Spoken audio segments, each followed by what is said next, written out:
Welcome back, everyone. Last time we talked about risk, speed, decision making. And today we want to talk about what happens after you have mastered those. Now you have it all up and running, and still things don't move. Maybe you have never experienced that. Maybe you are experiencing it right now. So, welcome, Monica Bozinov, today. Thank you, Simon. There is a time, right, when discipline and hard work and speed stops being the issue, and it can get you stuck even without realizing it. And I would guess, Simon, provided all of the strategy and the tactics that you just hand people in the 200K club, you will see at some point there's this place where the client, the CEO themselves become the bottleneck. We are always the bottleneck. I'm the bottleneck every day. Yes. Every day. I started the day today by going to mass. I was at church. I was crying in that church. And I am the bottleneck. Everybody's the bottleneck. Aren't we always the bottleneck? So Yes. sometimes people, they look at successful people and they go, oh my God, they must have an amazing life. What they don't see is the daily practice, the realignment, the reconnecting, the being overwhelmed, the asking for help. Right. That's a tough one. That is a tough one. It is. Uh-huh. It is. Can you say to yourself, I need help. I cannot do this alone. Here's what I find. I can say it to me. I even have. Do you have just a few seconds? Sure. I want to show you something. Sure. Behind my computer screen. Ask. Like the cameras. The cameras. Yeah, we can see it. We can see it. Ask. This is a reminder to me to ask. Because I tend to isolate when things get tough. And the hardest thing for me is to ask for help.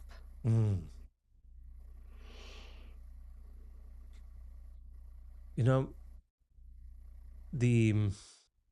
as a man, maybe that's typical man, when things gets hard, I close everything, I shut down, I go into warrior mode, which is the worst thing to do, but that's my default state, right? And so I shut down and I just do more or harder or longer hours. Yes. And that's the reason why I started the day going to church instead of working, because the opposite it is what's needed.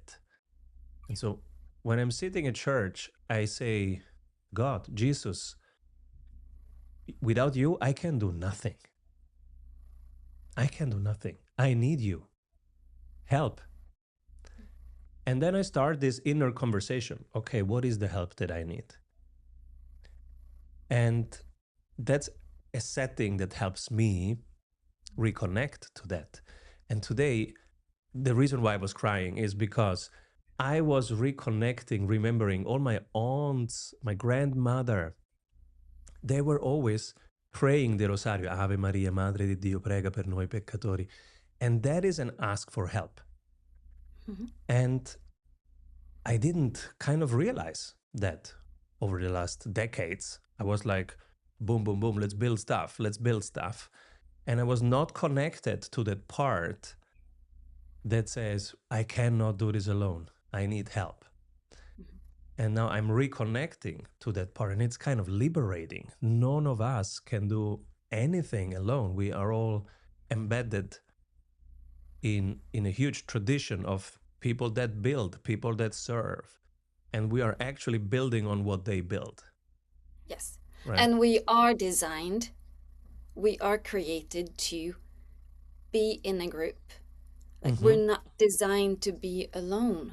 The system, like the inner system, the inner structure cannot take it. Mm. Right? And that's where the tears come in. That's where I think one of the big mistakes that I see is thinking that emotions should be ignored. Mm-hmm. They're just emotions, and we push them back down. Emotions, that's force, Simon. That's fuel, right? And those emotions need connection. They cannot flow without connection, and that's why we need each other. So isolating when the going gets tough does the opposite of what we need in those moments. Connection is vital. That's a very important point. Group, community, connection. Well, first of all, that's what church is, right? Independently of religion, why is there a weekly get together, right?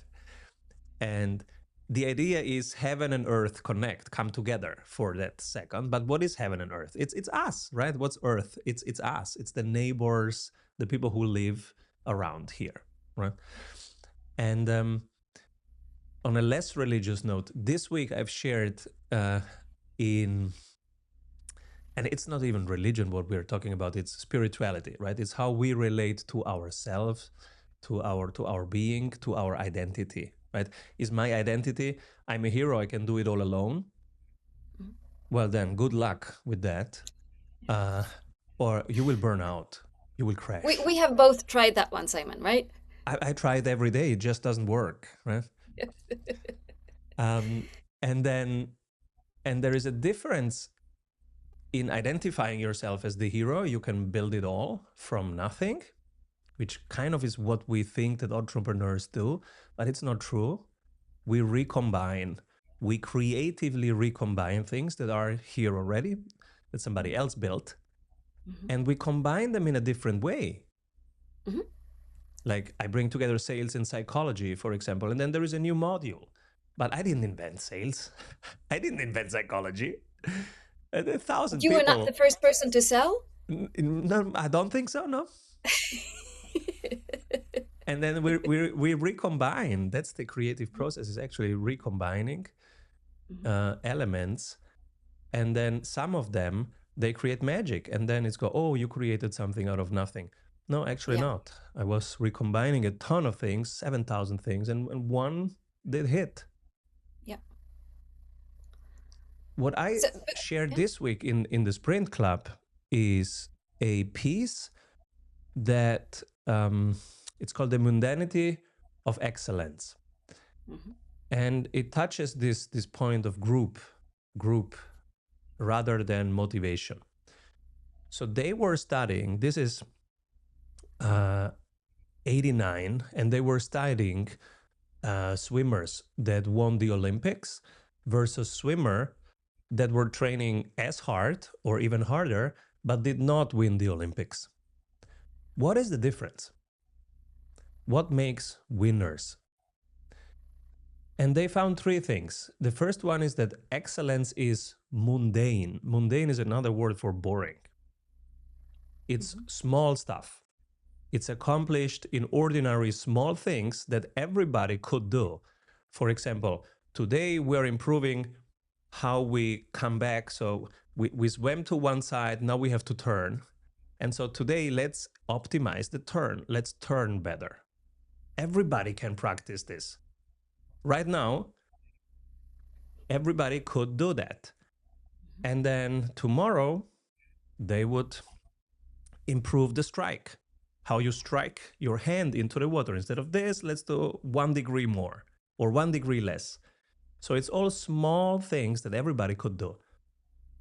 It's not the big things like lifting 300 pounds of heavy weights. It's the small thing. And they're habitualized and they compound. The second thing was that having a big goal does not motivate. So the motivation, the force, as you call it, did not come from, oh, I'm going to the Tokyo Olympics next week. That doesn't give long-lasting force. Mhm. It's actually it becomes it wanes quickly. Mhm. What gives force is every day going to training because of my buddies. I'm gonna see the others. They are Mhm. also training there. And I see this because we are in the rowing club right now. Some days we don't want to go there. It's cold, it's dark. I don't want to go there. But hey, the others are there. So that's what actually gives day to day motivation. Again, something very mundane. It's Mhm. not we're going to win the Olympics. It's, hey, my buddies are training. Let's go training. Yeah, but you touched on like what you call the mundane here. That's like several things. It's the social bonding, Yeah. right? Uh, for me, buddy doubling when I work is amazing because I don't want to let that person down, Yeah. right? So that's one thing. And then it's perfecting the little things that you already like, you know how to do them, but perfecting them. And then you talked about big goals not being motivators. You know how I use big goals. I use them as stressors, right? To You use find the them stuff the that's opposite way as everybody yes, uses them.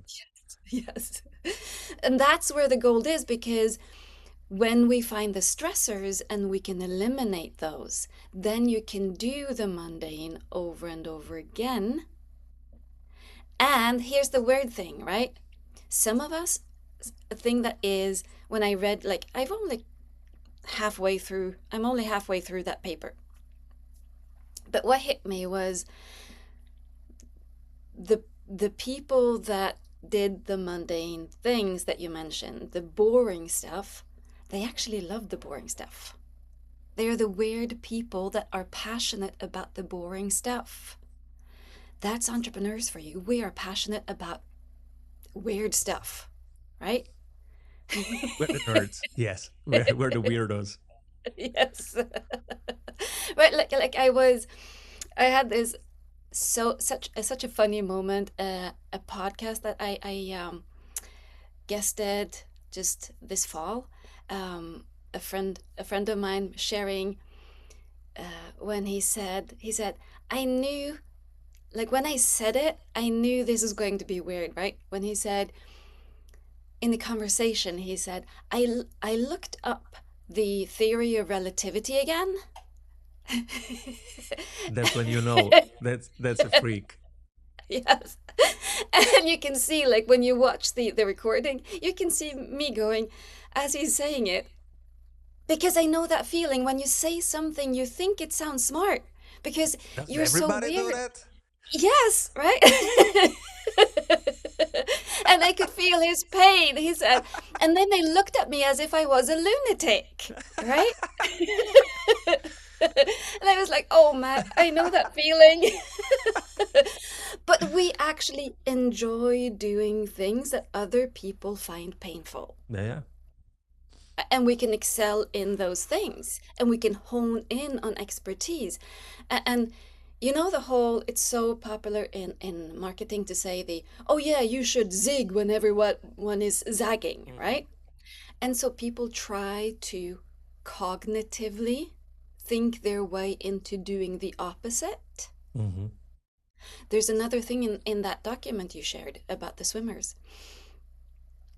Uh, they often had to deal with adversity, with big issues like being in a car accident, something that had made them work even harder through something that was really difficult. Hmm.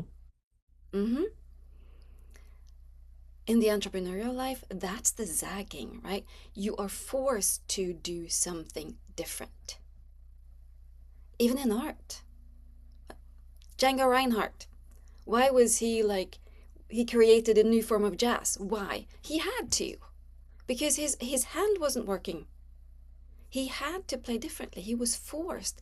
The zagging was being forced upon him, right?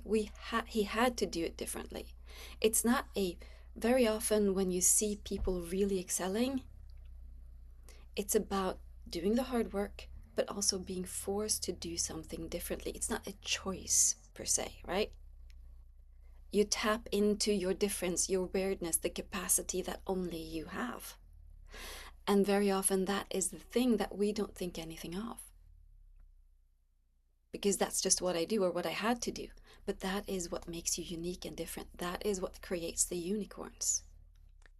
And that's what entrepreneurs have in common with the top athletes. Mm-hmm. They are willing to increase the pressure, because when you say I'm going to compete for the Olympics, you have committed to a lot of pressure, more than most Mm-hmm. humans would like to bring into Mm-hmm. their life. Yeah. And now, how do you deal with that? And entrepreneurs is different, right? You are so in love with one thing, you think about it all the time, so you have to build it, and so you start building it, and then the pressure comes later on Yeah. when you realize, oh, this assumption was wrong, that's not working, that country is blowing up, the budget is completely upside down. So the problems come along the way. You don't subscribe to the problems, actually, they just hit you one after the other. And most entrepreneurs do not continue, like they collapse, they stop. And the few that continue, what is it, 15%, 10%, something like that, that actually continue over a long time, they find a way. And I think this is point 3 in that document. They found a way to maintain mundanity under high pressure. So, for example, you are in the 3rd year of your startup, and you realize that the whole CRM was the wrong decision, and you have to remigrate everything, and half of the data, you lose half of the data. So that's kind of like a heart attack for your company. And it's Tuesday, so you have to move on, right? You have to take quick decisions, not enough information, but you have to do something. And so you just do it. And then you will experience another Tuesday like that, and another one, and another one. If you stay long enough in the game, you will have many of these Tuesdays.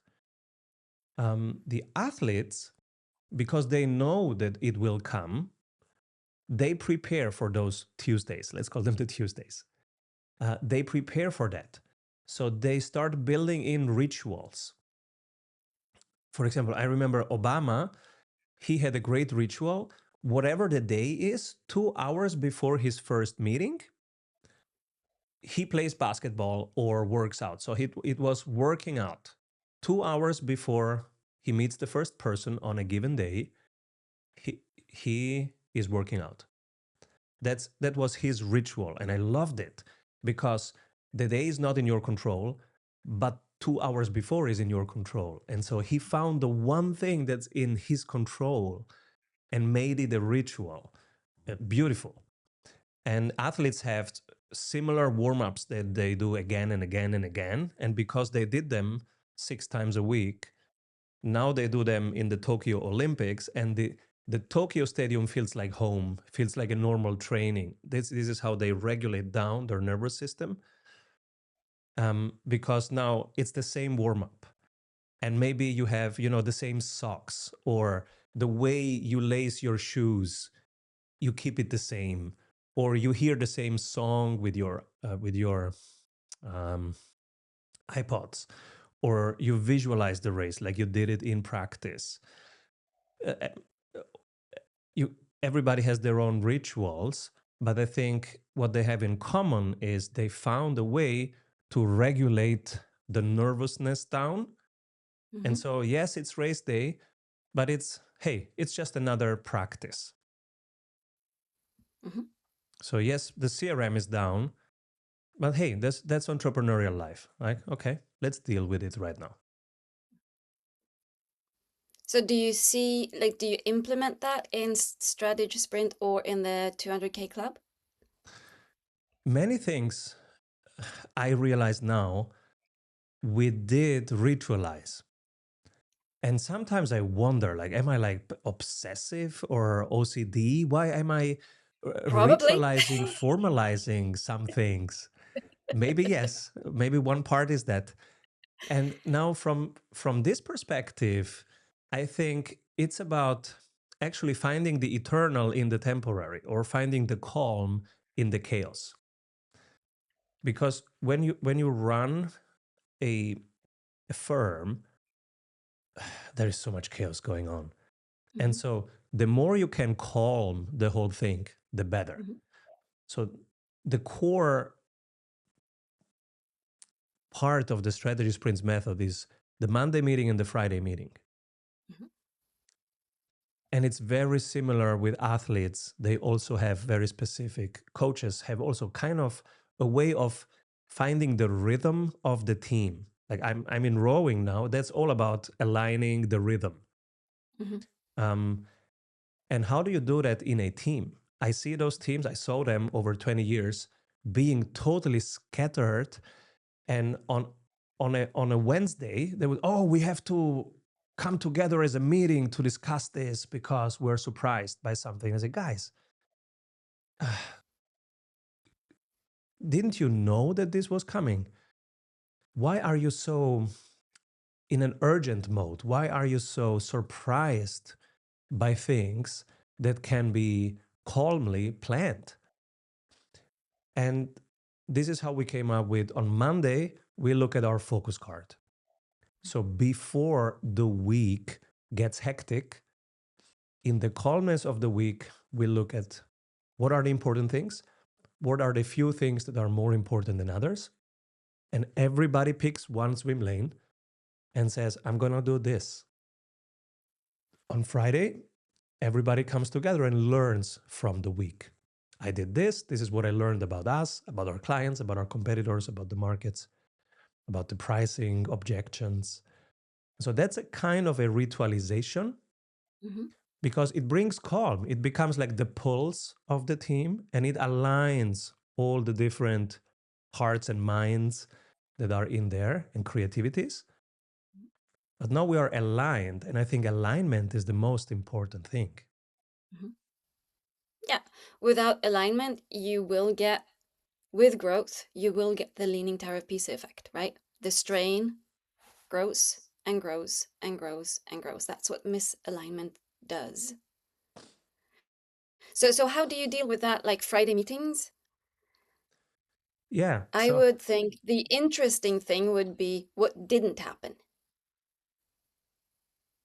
Because the things that happen, they will bring you forward.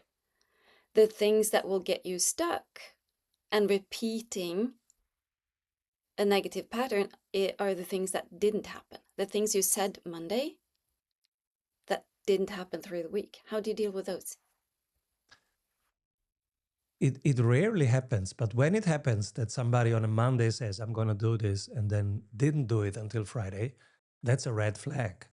Mm-hmm. This becomes a social red flag, because now you are telling everybody, you can't rely on me, you can't trust me. And so that's a huge thing to do in a team, and that's why it usually doesn't happen.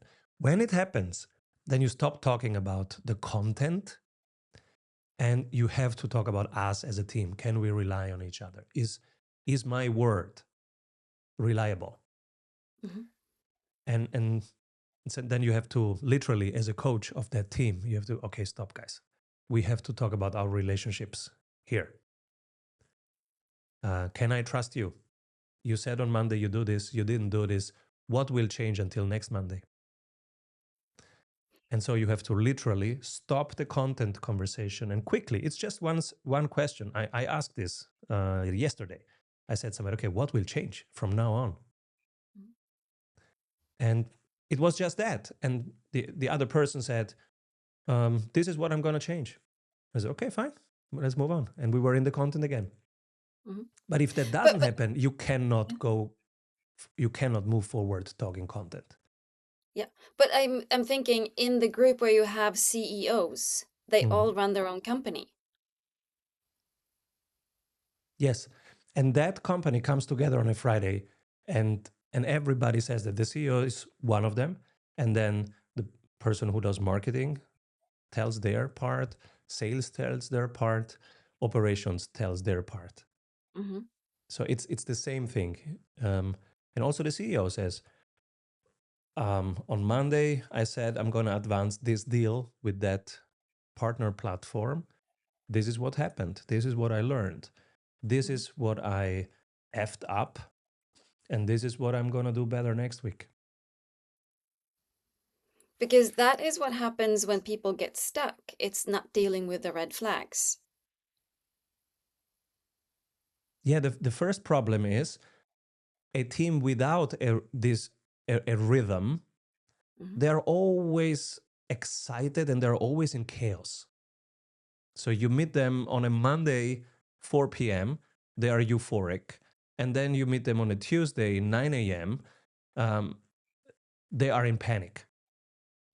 And you go, guys, what's happening here? Why is this so oscillating? Yeah, because this happened an hour ago.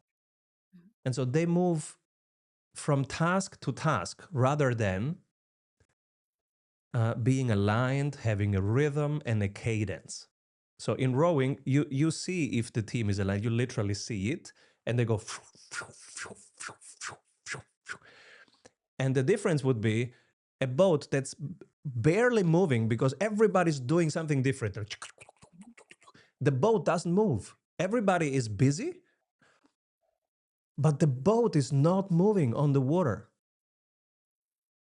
And 90% of the teams are like that boat that's actually not moving. But every single one of them looks super busy. Hmm. They're on the Because phone and they're moving their arms and their legs, but the it, boat it, is not moving.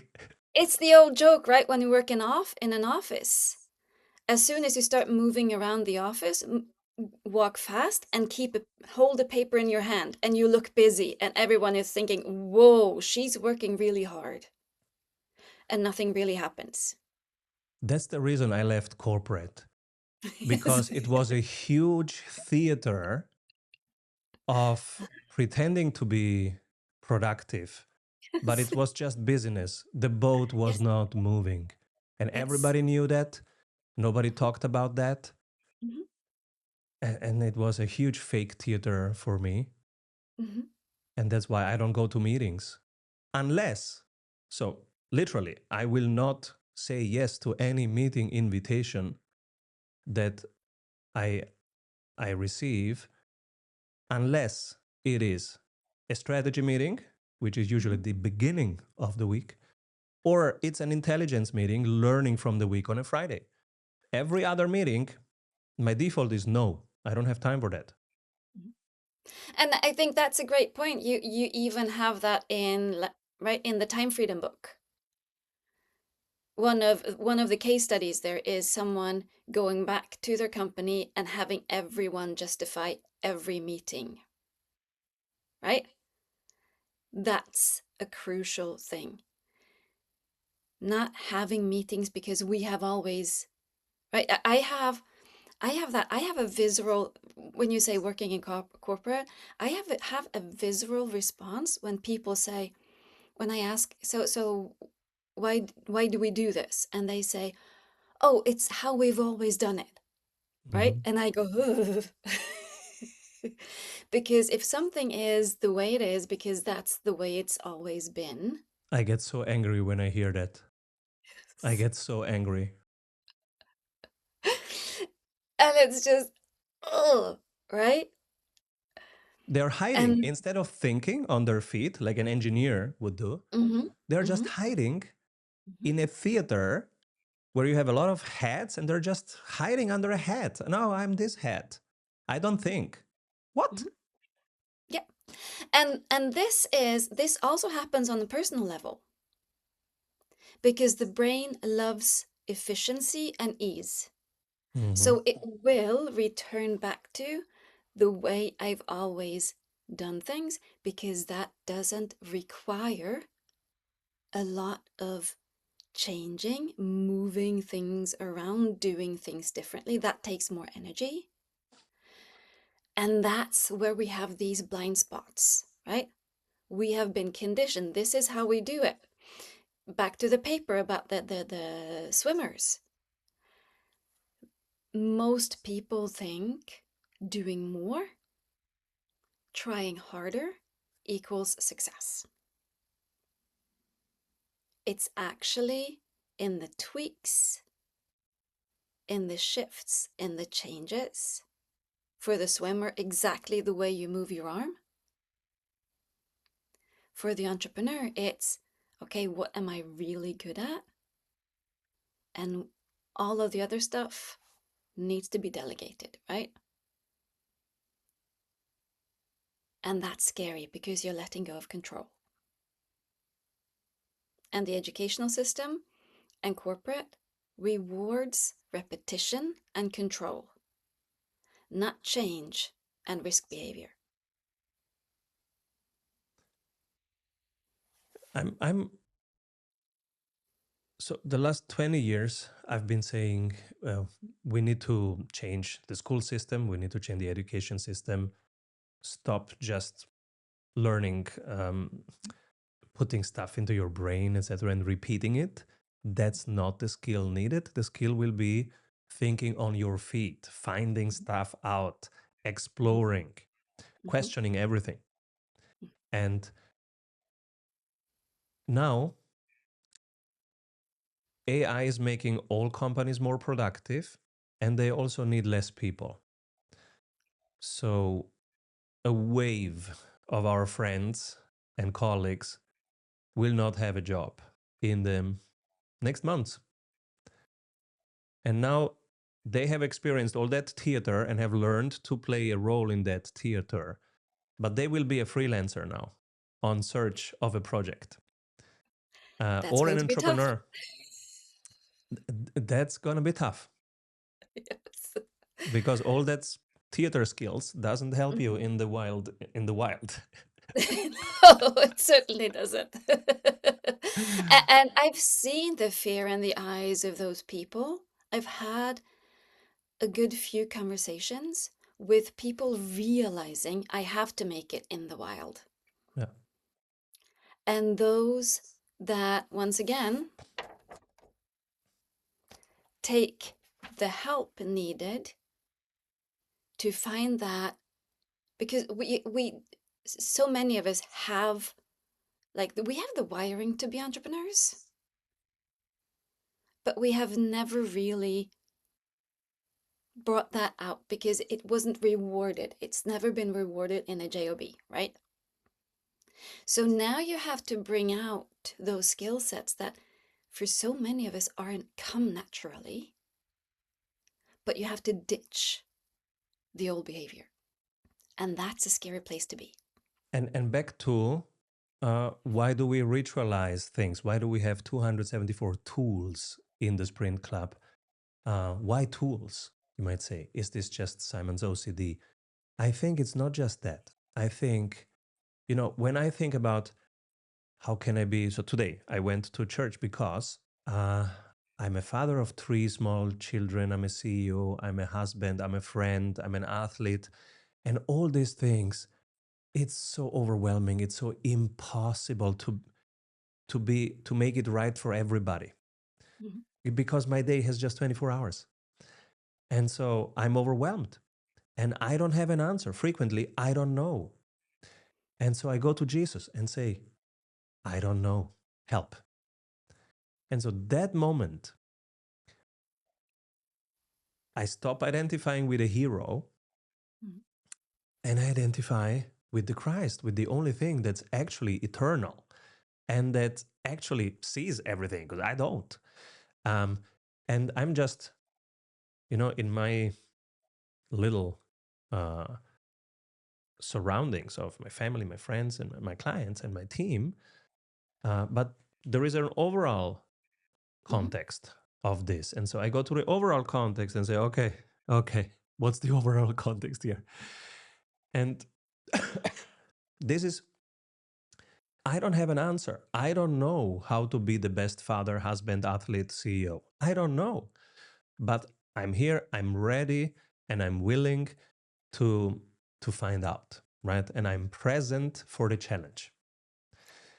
And I'm here to listen and to serve. But I'm asking, what's the best way to serve? Because I don't know. Same thing for a team. How do you know if you're in marketing, if you're in sales, if you're in operations, if you're hiring, if you're firing? How do you know what's the best? You don't know. Come on. We have assumptions and we have to listen and test those assumptions quickly. And the market tells you if an assumption is validated or invalidated. So that's why we have a cadence, Monday and Friday. Because what do you do when you don't know, when you are overwhelmed and when you still want to be present and not give up? Well, then you trust the process. And so we have weekly strategy, weekly learning. That's one process. The church has weekly mass and their processes, which I don't think it's a coincidence that all of these things are weekly. Also, a coach that Oh. coaches a rowing team has a process. Mhm. You know, like on Saturday, I have legs day, and on Sunday, I have arms day. And in between, I tell my coach and I show them, and they say, this is what you're doing wrong. This is what you have to change. So, all these things have processes because processes is the only thing that you can trust and rely upon. Um, and it's absolutely okay to be overwhelmed and to not have the answer and know the answer and sometimes be completely blank or afraid. It's absolutely fine. If you have a process that you can trust, then you can move Mhm. on. Mhm. And for me, I don't have the ability to be as consistent as I hear a lot of other people are. Uh, my strength is being persistent. I drop the ball, but I will pick it up. And then I drop it again, and then I will pick it up. So for me, it's not that much about consistency because my brain doesn't work that way. No brain works that way. But persistency, that I can do, right? I don't know how to give up. I don't understand the concept of giving up. And I think that for me is my strength as an entrepreneur. And then I'm always willing to learn. One example from this week, from Mm-hmm. our own Friday meeting, last week's Friday meeting, right? So we changed our prospecting system Mm-hmm. because the world changed. And so the life of our clients that we are here to serve changed. And so we have to change accordingly. What's the new way? I don't know. So we put our heads together. We create a draft of the new prospecting system. We test it for a few weeks, and then we hit something that works. Now we were looking at each other, Michelle, Lou, Simon, and said, "Oh my God, this is it. This is it. Let's put this on repeat." And then I immediately said, "Michelle, please help me because I cannot do anything on repeat. So it's Friday now. Please help me. On Monday, I will be fine. I will repeat this. But on Tuesday, I will forget about this and be excited about something completely different that happens on Tuesday. I don't know what it is, but it will be. We all know the Simon. So please bring me back. When you see that, say, Simon, stop. Or say, Simon, okay, let's do this. But after we have completed the new process. Okay, Simon? Don't start a new process before we haven't completed the current So, one. so I'm hearing two things. First of all, being in the process of, I don't know, this is uncomfortable. In time, we will figure it out. And and accepting that there will be, like, we will fail a few times before we find the new system. That's discomfort, right? That's uncomfortable for the nervous system and for the team. And you have to be able to hold that space. That's the first thing I hear. And then it's the awareness. I don't do things twice, right? So I need someone to keep me accountable. And there are people that actually love doing the same repeatable thing over and over and over and over again. And if you are a CEO with a weird brain that hates and is like incapable of doing the same thing over and over again, you need someone like that on your team. Yeah. And so that's why Everyone processes needs a help. Another process. yes. So if you have a team, talk Mhm, about your weaknesses in the team and say, I need help with this. mhm, And if you don't have a team, there are individual tools that help. Like, this is what I should do every day. And if I wouldn't have a team, this would coach me, right? This would help me stay on track. I can see the streak. I can see when I break the streak. mhm. And that's it. But it's harder when you have, like, when you're alone and you see you break your own streaks. So that's why I'm asking, like, in the strategy sprint, when you have the Friday meeting and this is the person that is alone, how do you prevent that person from repeating that mistake over and over again? Because we can fool ourselves. We can. Like I mean, like the times that I have told a coach, giving them a very solid reason, right, why something didn't happen, and they bought that, Yeah. right? I call it the dog ate my homework excuse, Mhm. right? That's the challenge when you are alone, and then you need to have someone that will recognize those blind spots and that will hear the dog ate my homework excuse. Yes. Yes. And the first step is noticing, right? Noticing that this pattern that I say, hey, let's do this, but then I forget about it and do the next thing. Mm, So that's the noticing. And that's why there is an element kind of journaling and of reality check, because I can, I will tell myself whatever stories that I'm so productive and yes, I'm doing the priority things. But then I look at this and say, oh, it's blank. Maybe I was on mhm. social media all day. And then, and you can use something that's absolutely sounds important and use that to avoid the actual work. So you could say, I was reading the Bible all day. Oh, wow, you're so holy. No, you're not. You should feed your kids. You should help Yes. people. You should read the Bible all day. That's not the idea, right? Read it a little bit. That's why Mass is 20 minutes. It's never more than an hour. And it's once a week. Why? It just helps you reconnect, realign, remember the whole and the parts and your role and what did you promise and what did you actually do. That's it. And then move on and do that actual thing. Ship it. Yes. Ship something to the poor. Ship something to the people who need it. Right? That's what you should do most of the time. And that's why it's short. Again, a similarity, by the way, to how we work. Weekly coaching, coming together, reconnecting, but then you go away and you do the actual stuff.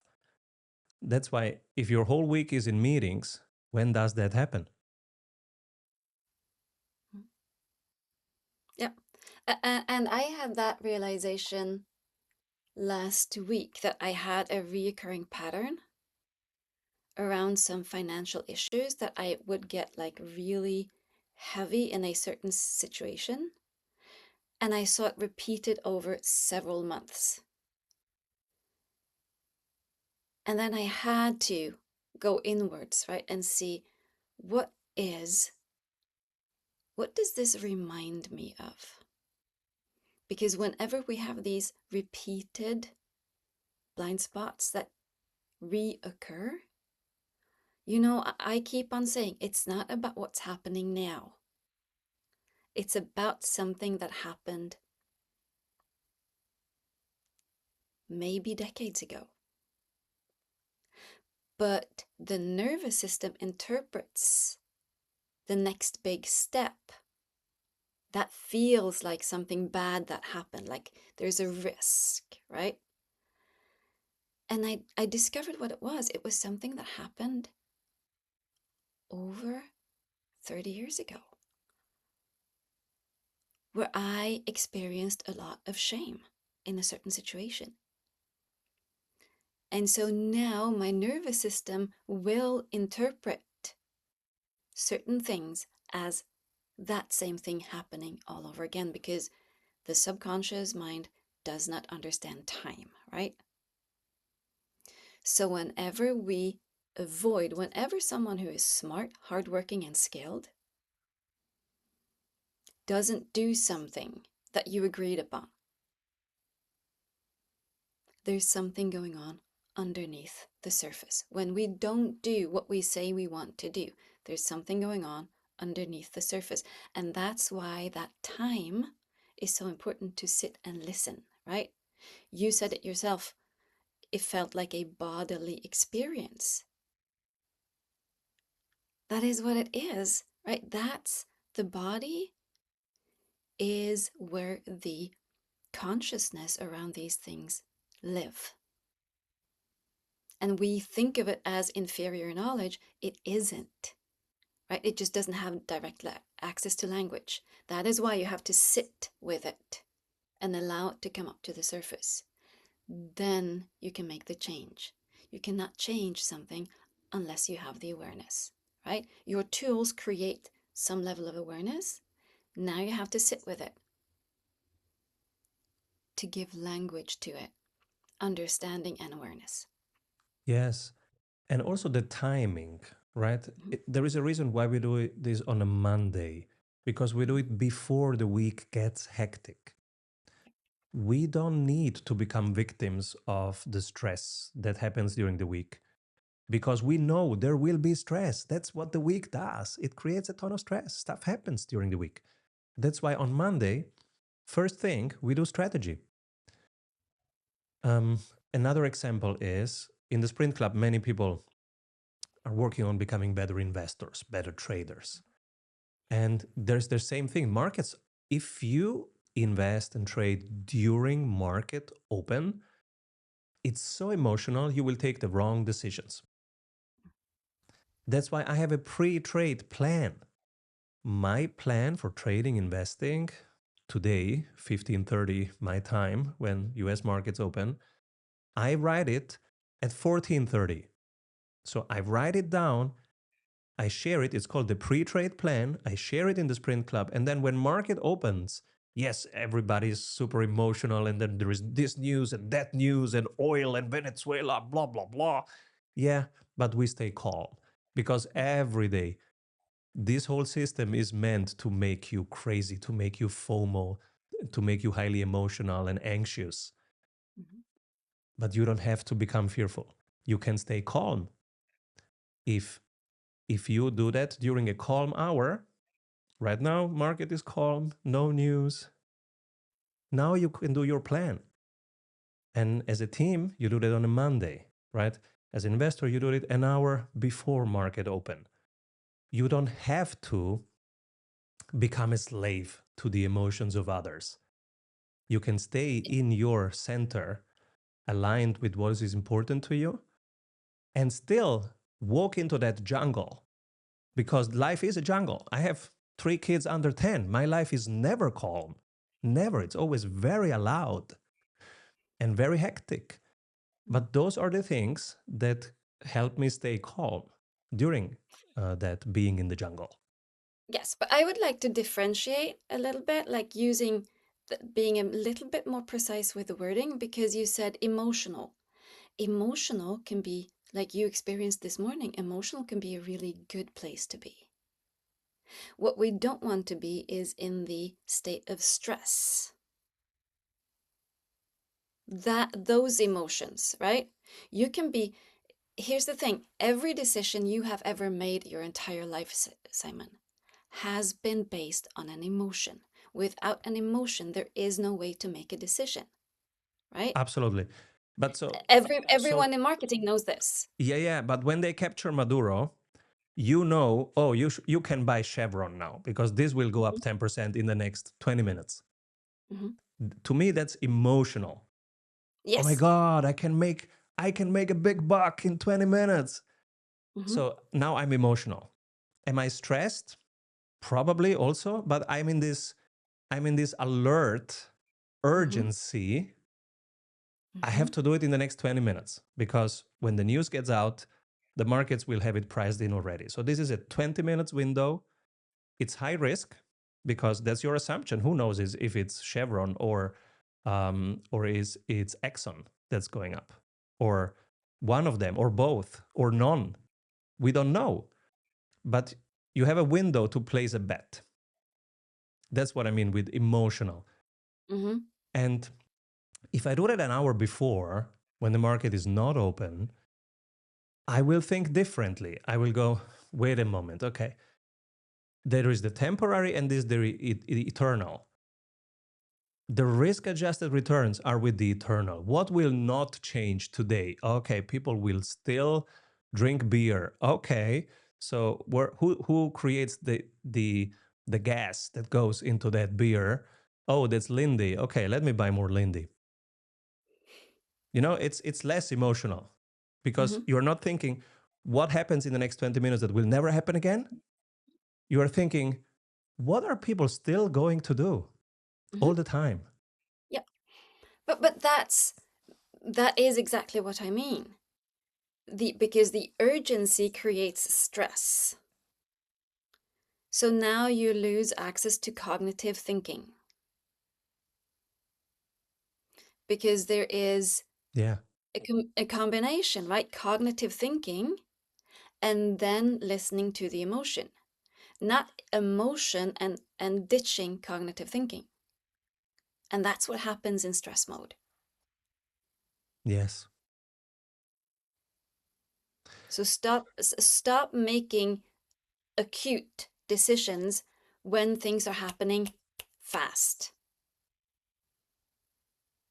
based on the urgency, because urgency is very often like connected to the FOMO. The FOMO is a stress reaction. It's not cognitive thinking. Yeah. So we can try to delay the decision if we can, Mm-hmm. take Mm-hmm. the decision at the least possible moment. Mm-hmm. That's one strategy. If that's not available to us because for some reason we have to decide quickly without complete information, which is, I think, what happens to entrepreneurs all the time. They have to decide without complete information because if they don't decide, then 5 other people, 50 other people, 500 other people can't move on. Mm-hmm. They're waiting for your decision. Which CRM do we pick now? Half of the data is gone. Do we wait a week without CRM? Okay, well, that means nobody in the marketing team is doing anything. Nobody in the sales team is doing anything. I don't think you want that. Mm-hmm. So we want a decision now. Yeah. And hopefully, this is a great example, right? So hopefully, we had a process to think about CRM before the stress came in. Right? What is the way we want to build relationships? With whom? How do we manage those relationships? What are the steps? Where will we document those steps? Because in that moment, we can't think clearly. I think this is where we align, right? In that moment, we can't Yeah. think clearly. Yeah. So now it's the amassed knowledge, the processes, the experiences, and now you have to make an in the moment decision. And having the ability to stabilize yourself in those moments, that is crucial. And that's where those routines that you Yeah. spoke about earlier, right? You know how to ground yourself. Yes. So the first routine that comes to my mind, my ritual would be first own the mistake. Guys, I own it. This was my mistake. We lost it because I decided for this CRM. Mhm. And so, first of all, I own it. I think that's a ritual. It would come automatically because that's what I learned in 20 years running a business. You have to own your mistakes quickly, apologize, own it immediately. Otherwise, you create other um, frustrations. So first of all, remove that frustration. Okay, who owns it? I own it. All right. And then the second is, again, if I have a process, it's easier because we know swim lanes, we know the projects, we know the priorities. It's easier to decide than if it's all task to task or day to day. Then how do you decide? Mm-hmm. Sorry, I have a bird outside my window. Oh, what bird? I'm not sure. But he's eating something outside my window. It's snow over here, so they're getting hungry. Yes, let's Yeah. feed them. Yeah, he needs to go to the bird feeder. So, okay, you lost me. So you said admit your mistake or take responsibility for what happened. That's what I would do. First thing, Mm-hmm. admit and own the mistake. And Mm-hmm. second, if we have a process now, I think it's easier to trust the process. And if we don't have a process, now we're in panic mode. Yeah. And it's not a great setting to take the right decision now, which is, okay, what's next? How do we migrate So this data? that's the tools and the processes inside of strategy sprints and in the 200K club, that there are tools and processes that can be easily implemented. That's exactly why we have tools, because as we touched upon today, in the end, we're going from not knowing to overwhelmed to not knowing to overwhelmed. We're always exploring, actually, without enough data, but we need to decide and move on. We need to pick one possibility and move with it. So to find out if it's the right one. And it's absolutely okay to not know and to be overwhelmed.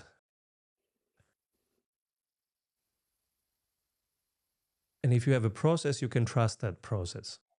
Mm-hmm. So whatever that process is, right? We saw some from spirituality and spiritual communities. We saw some from the sports teams and athletes and their coaches. We heard some from the sprint world, from the business world that organizes in Mondays and Fridays. Whatever processes you find or you have developed, I think they can really help you, because when things get tough, you fall to the level of your processes. Mm-hmm. Yep. Okay. So the takeaway from today, Simon. Takeaway: it's nobody has it easy, and nobody knows anything. Everybody everybody is exploring. Everybody is. The best thing we can do is to be present, to be in service, and to show up. And what can we build to show up even when it's hard? Trustable processes, whatever your processes are, that help you still show up. You said persistence, right? That help you go back on track. Yeah. That help you reconnect, follow up Yeah. with things. I fall, I get back on my feet. That's a process. Right? I digress. I get myself back on track. And it happens all the time. That's a process. That's a process. Sometimes I fall flat on my face. And you know what you do? You go, did anyone see it? And then you realize everyone saw it. That's a process. And that's why I still read the Bible again and again, even if I know that in the end the message is be kind to people and love the people that you meet. In the end, that's the message. So I got the message. Why should I read it again? Because it's not about the message, it's about living the message, practicing it, right? And we will stop. We will be a jerk again. I will be a jerk again. I will be an egoistic again. I will be narrow-minded again, or rigid again, or not listening. And that's why I have to reconnect to that message and bring it into my life again and again and again. Brilliant. Keep rolling, everyone. What are we doing next week, Monica? We don't know. We will find out. We will find out. I have a couple of pages by now with things that we can go through. Oh my God, I'm excited. I'm excited. Pages, guys. Pages next week. See you next week.